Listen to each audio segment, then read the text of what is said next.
అక్క నమస్తే అక్క, నీ పేరేం పేరు అక్క? సునీత. సునీత. ఓకే అక్క, ఏంటి అక్క పరిస్థితి మరి తెలంగాణ రాష్ట్రంలో ప్రభుత్వం అధికారంలో ఉంది, కాంగ్రెస్ ప్రభుత్వం. ఎలా అనిపిస్తుంది అక్క మీకు? ఎలా అంటే ఇప్పటి వరకు అయితే పర్వాలేదండి. ఎందుకంటే వాళ్ళు గెలిచి మా అంటే 2 సంవత్సరాలు అవుతుంది. ఒక్కసారిగా డెవలప్ కావాలంటే ఏది కాదు. ఎందుకంటే వాళ్ళు కూడా బడ్జెట్ చూసుకుంటా అన్ని చెయ్యాలి కదా. ప్రజలకు ఆశ అనేది వాళ్ళకు అంతు లేకుండా పోతుంది, జనాలకు కూడా. ఇప్పుడు ఏంది, ఒక ఓటు ఏమని అడుగుతాం, పుణ్యానికి ఇస్తురా వాళ్ళు ఒక 5,000 10,000 తీసుకుంటారు ఒక్కొక్క ఓటుకు. ఒక ఓటుకు విలువే లేకుండా పోయింది. ఇప్పుడు రేపు ఏదైనా పని కావాలంటే ఏ విధంగా అడుగుతారు? ఒక్క నిమిషం ఫ్రీ అంటారు. అప్పుడు మనం సమాధానం చెప్పగలుగుతామా? ఈ ఓట్లు వేసేటప్పుడు మనం డబ్బు ఆశించొద్దు, డబ్బు తీసుకోకుండా ఓటు వేయాలి. తర్వాత నిలదీసే హక్కు ఉంటుంది, మనం చేయించుకునే హక్కు ఉంటుంది. ఆ విధంగా ఉండాలి. ఇప్పుడు ప్రతి ఒక్కదానికి డబ్బు డబ్బు డబ్బు అని అంటే ఏం చేశాడు రేవంత్ రెడ్డి అయినా? మనం కూడా ఆలోచించాలి కదా. ఇది ఎంతవరకైనా కరెక్ట్ కాదు. ఇంకా పద్ధతి కరెక్ట్గా మళ్ళీ వచ్చేది కూడా కాంగ్రెస్ గవర్నమెంట్ పక్కా వస్తుంది. కారణం ఏందా? ఇప్పుడు రేవంత్ రెడ్డి సరే మార్పు కావాలని కోరుకున్నాం, ప్రజలు మొత్తం కోరుకున్నాం. కాంగ్రెస్ గవర్నమెంట్ వచ్చింది సరే, ఆయనది వయసు చిన్నది కావచ్చు, అనుభవం చిన్నదే కావచ్చు, అయినా కానీ ఇప్పటి వరకు అనుకున్నవి నెరవేర్చిండు కదా, చేస్తుండగా అన్ని ఒక్కసారి జనాలకు కావాలంటే కాదు. మనకేంటంటే ప్రజలు కూడా మనం ఆలోచించాలి. మన కుటుంబంలో ఒకటి ఏరు పడితే, 3 పిల్లలు ఉంటే ఏరు పడితే అన్ని కావాలంటే ఒకసారి మనం చేస్తామా? చేయలేం కదా. అది కూడా మనం అర్థం చేసుకోవాలి, పబ్లిక్ కూడా అర్థం చేసుకొని మళ్ళీ రేపు వచ్చే మున్సిపాలిటీలో కానీ దేంట్లో అయినా కానీ మన కాంగ్రెస్ గవర్నమెంట్ అనే కోరుకోవాలి. ఓ 5 ఏళ్ళు చూద్దాం, ఇది కూడా 5 ఏళ్ళు చూద్దాం. మనం ఇచ్చినాం కదా, మనమే ఇచ్చినాం కదా అవకాశము. 5 సంవత్సరాలు కంప్లీట్ చూద్దాము, మనకు అనుకున్నట్టుగా చేస్తారా చెయ్యరా. సరే, ఇదివరకు ఉన్న గవర్నమెంట్ చేసే కాడికి చేసింది. తర్వాత ఏముంది, ఆ కొడుకు పెత్తనం అయిపోయింది, కేసీఆర్ పక్కకున్నాడు, 5గురిది అయిపోయింది. ఇప్పుడు కొడుకు కరెక్ట్ ఉంటే కేసీఆర్ పక్కకు ఉండగానే పోవు. కేసీఆర్ మాట కొడుకింట లేడు కాబట్టి కేసీఆర్ సైలెంట్గా ఉన్నాడు ఇప్పుడు. ఎందుకంటే ఆయనకు కూడా అర్థమైపోయింది, పెద్ద మనిషి కాబట్టి నా కొడుకు కరెక్ట్ రూట్లో లేడు, నేను ముందుకు పోయినా నా విలువ పోతుంది అనేది సైలెంట్. కూతురు కూడా పక్క పోయింది, నా విలువ పోతుంది అని ఆయన సైలెంట్గా ఉన్నారు. ఇప్పుడు ఎవరు మనకు ముఖ్యమంత్రి? రేవంత్ రెడ్డి గారు. ఆయన చేస్తుండగా చేయనియండి. ఇప్పుడు ఈ 5 సంవత్సరాలు మనం ఓపికతోటి అన్ని విధాలు ఆలోచించుకోవాలి, పబ్లిక్ కూడా అన్ని విధాలు అనొద్దు, ఆ మాట రావద్దు. ఇప్పుడు అధికారం ఇచ్చింది మనమే కదా, ఒక 4 రోజులు చూడకపోతే ఎట్లుంటది? 5 ఓపిక ఉండాలి, మనకు కూడా ఓపిక ఉండాలి. అనంగానే ఇల్లు అలకగానే పండగ కాదు. మనం కూడా కొంచెం ఆలోచన చేసుకొని రేపు వచ్చే మున్సిపాలిటీ కానీ ఎంపీటీసీ జెడ్పీటీసీ ఇవన్నీ కాంగ్రెసే రావాలి. పక్క కాంగ్రెస్ వస్తేనే మనం అడిగే హక్కు ఉంటుంది. మళ్ళీ 3 సంవత్సరాలు పోతే మళ్ళీ ముఖ్యమంత్రి ఎలక్షన్లు వస్తాయి, అప్పుడు మనకి అడిగే హక్కు ఉంటుంది కదా, నువ్వేం చేసినావు. ఇప్పుడు ఈ పాలకుర్తి నియోజకవర్గంలాక మరి ఇప్పుడు యశస్వర్ రెడ్డి గారు, ఝాన్సీ రెడ్డి గారు ఇక్కడ ఎమ్మెల్యేగా గెలిచారు, ఎట్లా పనితీరు ఎలా ఉంది? ఇక వాళ్ళ పనితీరు అంటే ఒకటండి, ఇప్పుడు వాళ్ళ ఇంట్లోకెళ్ళి అయితే పెట్టి చేయలేరు కదా, మనం కూడా ఆలోచన చేయాలి కదా. నాకు ఇది ఇయ్యలేదు అది ఇయ్యలేదు అంటే ఇంట్లో అండ్లకు పోతురు, అండ్లో ఇంట్లోకి వస్తురు. ఇప్పుడు నేను పోయినా నా దగ్గరికి తీయలేదు అంటే ఎంతమంది దగ్గర తీస్తారు వాళ్ళైనా.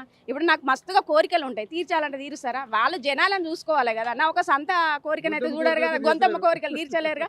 అది మన ప్రజలు అర్థం చేసుకోవాలి, అంతే తప్ప వాళ్ళ మీద దుమ్మెత్తిపోయడం వీళ్ళ మీద దుమ్మెత్తిపోయడం అది కరెక్ట్ కాదు.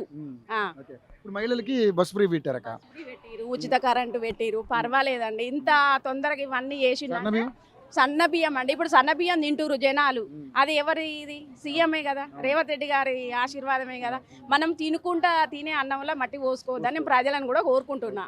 సో మరి మీ పాలకుర్తి నియోజకవర్గాలక ఇందిరమ్మ ఇల్లు ఇచ్చారు? ఇందిరమ్మ ఇల్లు ఇచ్చిరు, కొన్ని ఇచ్చిరు.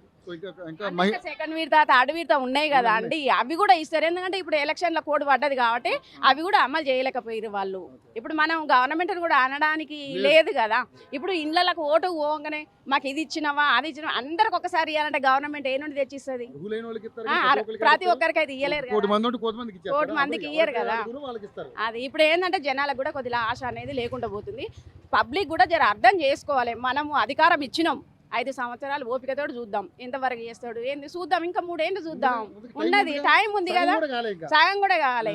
అట్లా అని మనం కూడా ఆలోచించి రేపు వచ్చే గవర్నమెంట్ కూడా కాంగ్రెస్ గవర్నమెంట్ ఉండాలి కోరుకుంటున్నాము. అంతకంటే పర్వాలేదండి, పర్వాలేదు. థ్యాంక్ యూ అక్క, థ్యాంక్ యూ సో మచ్. మరి ఈ ప్రభుత్వం వచ్చిన తర్వాత మంచిగా చేస్తుందా మీకు? కాంగ్రెస్ బియ్యం మంచిగా ఇస్తుంది. ఇక ఒక్కటి ఏంటంటే అది ఈ రూపాయలు ఏమో జాగాలకి ఎత్తారు అనేది అది ఒక్కటే వెనుకబడుతుంది, కానీ ఇక అన్ని మంచి సౌకర్యాలు మంచిగా. కరెంట్ ఫ్రీ వస్తుందా? కరెంట్ ఫ్రీ వస్తుంది. ఓకే. 200 యూనిట్లు కాలిపోతే కరెంట్ బిల్లు సన్న కట్టాడు. బియ్యం వస్తాయి, సన్న బియ్యం వస్తుంది, రైతులకు రుణమాఫీ అయింది. రుణమాఫీ అయింది. మరి రుణమాఫీ రైతుల కట రూపాయలు వేయాలట భూమికి. ఉమ్, అయితే అది కూడా పేద సాధు చూసి చేయాలి. ఉమ్. పేదోనికి వేయాలి, ఉన్నోడికి ఏమేస్తారు, ఉన్నోడికి అందుకనే ఈ ప్రభుత్వంలో వీళ్ళు కేసీఆర్ అంటే 100 ఎకరాల వాళ్ళు కూడా ఇచ్చేసిండు. వీళ్ళు అలా కాకుండా ఒక 5-10 ఎకరాలు ఉన్న వాళ్ళకి ఇస్తాండి ఈయన. అంతే. ఇప్పుడే మంచిగా కాంగ్రెస్ ఉన్నప్పుడే. అప్పుడు కేసీఆర్ ఉండగా ఎంత ఉన్నోడికే దూకిడు అంతా. జనానికి దొరికిందా? ఆ, మనలాంటి పేదోళ్ళకి ఏం లేదు. పేదోళ్ళు చూసినోడు లేడు, దాన్ని ముత్తరిచ్చిన లేడు, మెసిరి ఇచ్చిన లేడు, ఉమ్, మెసిరి ఇచ్చిన లేడు అసలు. ఓకే. నాకు 60 బియ్యం కానీ నేను చూసాక అయితే పింఛన్ వస్తుందా కాక నీకు? వస్తుంది. అంటే 2000? 2016 వస్తుంది సార్. ఓకే. ఆ. సో ఈయన 4000 ఇస్తానండి రేవంత్ రెడ్డి, ఇంకా రావట్లేదు. ఇంకా రావట్లేదు కానీ అదే అంటారు, ఇవి ఇస్తారని. ఇంక వస్తుంది, ఇది వస్తుంది, ఇస్తారు నిమ్మలంగా ఇవ్వాలనుకుంటే ఎన్ని ఉంటాయి. ఒక్క మనిషి సంవత్సరం అంటే పెద్ద కష్టం. ఇక ఇప్పుడు ఇవన్నీ ఊళ్ళవి అన్నిటికీ అందరికి ఇవ్వాలనుకుంటే జర ఇగో నాయన వచ్చినట్టుగా చాలా తుర్తి చేసుకోవాలి. ఉమ్. ఇంకా ఆపచ్చకపోతే ఉన్నది పుడుచుకపోతే తెలియదు. మరి మీ ఎమ్మెల్యే శశిని రెడ్డి బాగా చేస్తుందనే? మీ ఎమ్మెల్యే ఎమ్మెల్యే మంచిగా చేస్తాడు, కాంగ్రెస్ ఎమ్మెల్యే మంచిగా చేస్తాడు అంత. కానీ ఇప్పుడు మా ఊళ్ళో ఇక ఈ ఈ మన కేసీఆర్ సర్పంచ్ గెలిచిండు కదా, ఇక ముడ్డహుడు వీడి తిన్నారు అడ్డు వేసారు. మరి ఏందో ఏం రోగం తెలియదు. అన్యాయంగా పాపం అతను ఆగం చేశారు.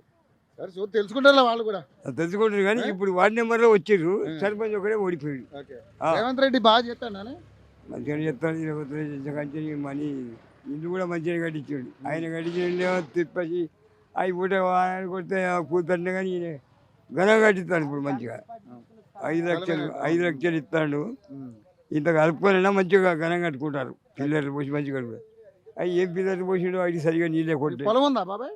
లేదు నాయన, పొలం లేదు, చెరుక లేదు, రెక్క కూలి అడక తినలేదు. అది మేము ఎస్టీ మేము ఎరకలున్నాం మేము. ఏమి లేదు నాకు. ఈ ఊరంతా అడుగుండి ఏమి లేదు. 6 ఎకరం కానీ 10 గుంటల భూమి కూడా లేదు.